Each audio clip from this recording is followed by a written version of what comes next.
Olá, eu sou Gabriel Máximo e o Poder 360 traz agora as principais notícias que marcaram o poder e a política na semana que se encerra neste sábado, 17 de setembro de 2022.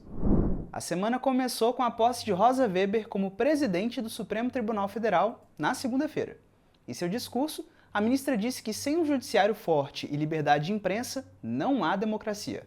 Rosa Weber também afirmou que ninguém deve ousar pensar em desrespeitar decisões judiciais. E por falar no STF, por 7-4, os ministros decidiram manter a decisão de Roberto Barroso, que suspendeu o piso salarial da enfermagem.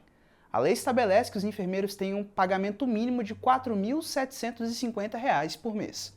Para Barroso, no entanto, ela não deve entrar em vigor sem que antes seja informado o impacto financeiro, os riscos de demissões e como a medida afeta a qualidade dos serviços prestados. Na economia, o índice de atividade econômica do Banco Central, considerado a prévia do PIB, subiu 1,17% em julho em relação ao mês anterior. Esse foi o segundo dado mensal seguido com resultado positivo.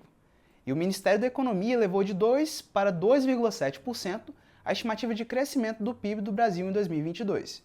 Se a projeção for confirmada, a economia terá movimentado 9,7 trilhões de reais até o final do ano. E o tempo voa na disputa eleitoral. O ex-presidente Lula, do PT, tem buscado ampliar as chances de vencer já no primeiro turno.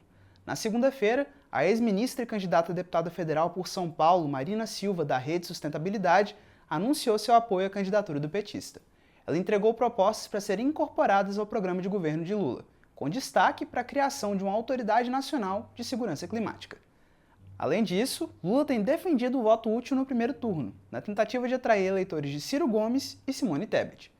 Na campanha do presidente Jair Bolsonaro, do PL, o foco foi associar Lula a casos de corrupção. E em entrevista a podcasts cristãos, Bolsonaro se disse arrependido por algumas declarações durante a pandemia. Ele também falou em passar a faixa presidencial e se recolher caso perca as eleições. Ciro Gomes foi na mesma linha.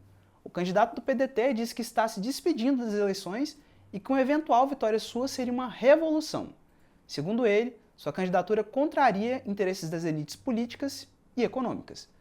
O pedetista também tem reagido contra a campanha de Lula pelo voto útil e disse que a medida é uma das maiores fraudes de uma eleição democrática.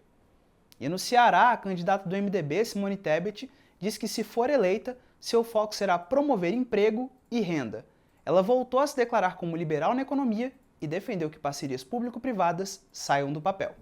O cenário para a sucessão presidencial segue estável segundo dados do Poder Data divulgados nesta semana. Lula, do PT, aparece com 43% dos votos. Bolsonaro, do PL, tem 37% no primeiro turno. Os dois mantiveram os mesmos percentuais da pesquisa anterior. A diferença que os separa é de 6 pontos percentuais. Ciro Gomes, do PDT, tem 8%. Ele está tecnicamente empatado com Simone Tebet, do MDB, que pontua 5%. Luiz Felipe Dávila, do Novo, marcou 1% nesta rodada. Os demais candidatos não tiveram menções suficientes para pontuar. Em um cenário de segundo turno, Lula venceria Bolsonaro por 51% contra 42%. A pesquisa foi realizada por meio de ligações para telefones celulares e fixos. Foram 3.500 entrevistas em 298 municípios nas 27 unidades da federação. O período foi de 11 a 13 de setembro de 2022. Margem de erro é de 2 pontos percentuais para um intervalo de confiança de 95%. O estudo foi realizado com recursos próprios do Poder Data, empresa de pesquisas que faz parte do grupo de mídia Poder 360 Jornalismo. A pesquisa está registrada no TSE sob o número BR-02955/2022. Eu sou Gabriel Máximo e esses foram os fatos desta semana. E, para saber mais sobre essas e outras notícias, você já sabe, acompanhe o jornal digital Poder 360.